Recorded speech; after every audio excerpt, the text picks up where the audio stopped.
রিয়াদ ইলেকট্রনিক্সের নতুন আরেকটি ভিডিওতে আপনাকে স্বাগতম। বন্ধুরা, নিশ্চয়ই ভালো আছেন।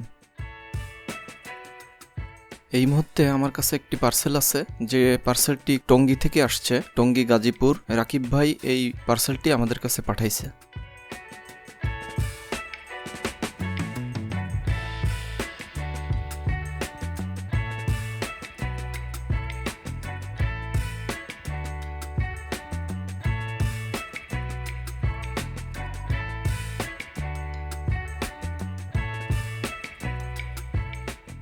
তো এই পার্সেলটির ভিতরে একটি RTR 2V'র একটি মিটার আছে।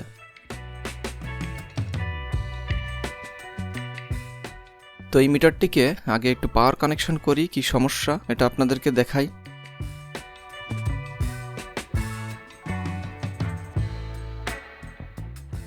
দেখেন, এই যে লেখাগুলা ক্লিয়ার উঠতেছে না, তেলের যে ইন্ডিকেটর ওটার মাঝখান থেকে উঠতেছে না, এবং স্পিড মিটারের যে সংখ্যাগুলা ওঠে এইগুলা উঠতেছে না।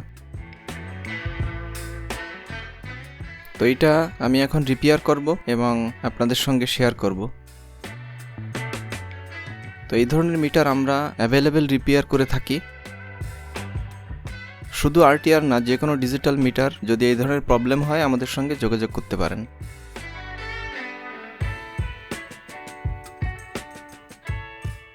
তো মিটারটি আমি খুলে নিলাম, মিটারটির টপ কেসিং খুলে নিলাম। এখন একে একে সব যন্ত্রাংশগুলো খুলে নিতে হবে।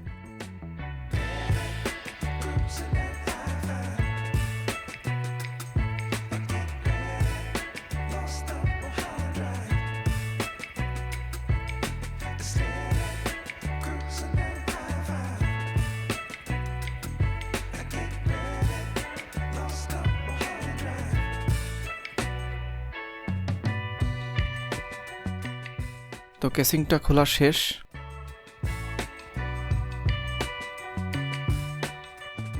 তো এইটা হচ্ছে ডিসপ্লে এবং মাদারবোর্ড। তো এই ডিসপ্লেটা মাদারবোর্ডের সঙ্গে সোল্ডারিং করা থাকে। তো আমি এখন এই ডিসপ্লে ফ্রেম এটা মাদারবোর্ড থেকে আলাদা করে নেব।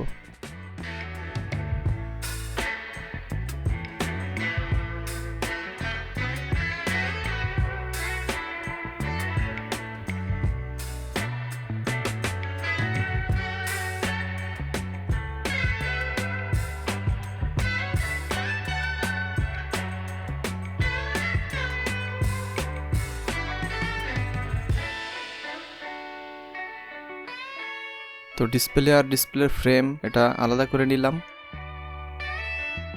তো এই যে ডিসপ্লেটি আমাকে চেঞ্জ করতে হবে, নতুন একটি ডিসপ্লে এখানে লাগায় দেব, তাহলে এই সমস্যার সমাধান হয়ে যাবে।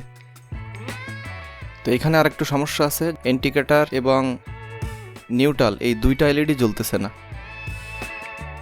তো এইখানে দুইটা LED, এই LED দুটো আমি চেঞ্জ করে দেব।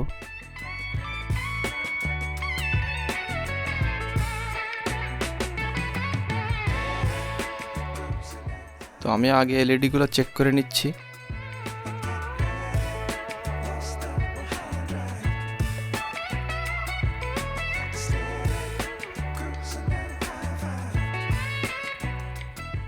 এই যে দুটো LED জ্বলতেছে, এই দুটো LED আমি এখানে লাগায় দেব। এবং হেডলাইট আপারের যে লাইট ওটা ঠিক আছে। তো এই দুটো আমি চেঞ্জ করে দিলাম। এখন একটু চেক করে দেখি যে জ্বলে কি না। এই যে নিউট্রাল জ্বলতেছে, ইন্ডিকেটর জ্বলতেছে, আর এটা হচ্ছে হেডলাইটের আপার।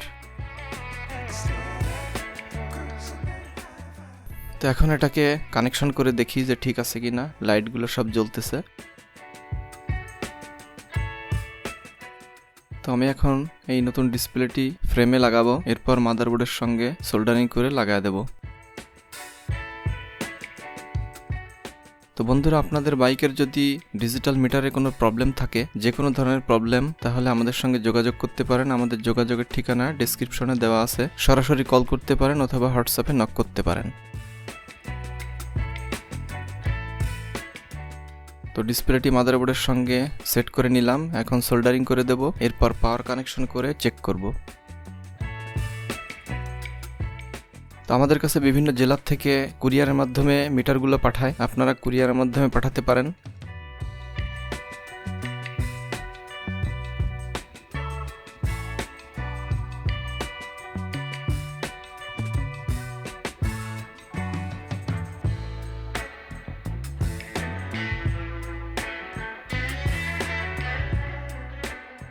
তো সোল্ডারিং করা শেষ, এখন আমি পাওয়ার কানেকশন করে চেক করে দেখি যে সব কিছু ঠিক আছে কিনা, লেখাগুলো ঠিক মতো ওঠে কিনা। তো পাওয়ার কানেকশন করলাম, দেখেন এই যে নাম্বার উঠতেছে, এখানে 0 ছিল না, 0 এবং তেলের যে ইন্ডিকেটর সেইগুলা লাইনগুলা উঠতেছে। তো মোটামুটি মিটারটি রেডি, এখন আমাকে আবার সেট করতে হবে।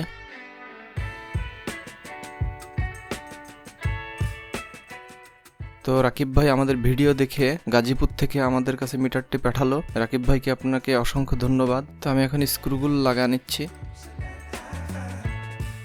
তো আমাদের এই কাজগুলো করতে অনেকটা সময় লাগে, যেহেতু এটা ইলেকট্রনিক্স সার্কিট, ইলেকট্রনিক্স ডিভাইস, তো সূক্ষ্মভাবে কাজ করতে হয়। আমাদের কাছে কুরিয়ারের মাধ্যমে যদি পাঠান তাহলে যেদিন আসে সেই দিন রেডি করে পাঠানোর চেষ্টা করি, যদি একটু ক্রিটিক্যাল হয় তাহলে পরের দিনে পাঠিয়ে দিই। অনেকেই ফোন করে বলেন যে কতদিন লাগবে এটা রেডি করে দিতে। আসলে আমাদের কাছে সময় বেশি লাগে না, কুরিয়ারে হচ্ছে 1-2 দিন, যাইতে 2 দিন এরকম লাগে, আর পাশের জেলা হলে 1 দিনের ভিতরে চলে যায়।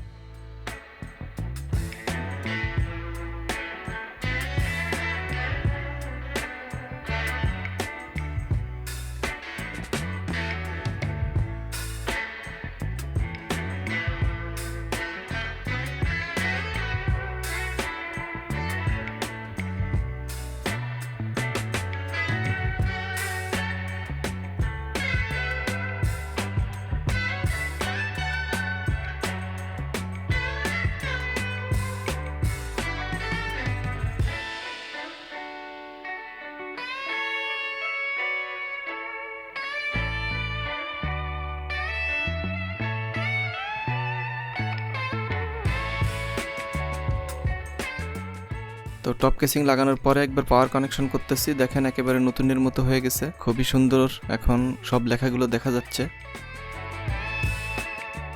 তো এভাবে আমরা মিটারগুলো স্টেপ বাই স্টেপ কাজ করে চেক করে তারপর হোয়াটসঅ্যাপে ভিডিও করে আপনাদেরকে পাঠাই, পাঠানোর পরে এগুলো আবার বুকিং দিয়ে দিই।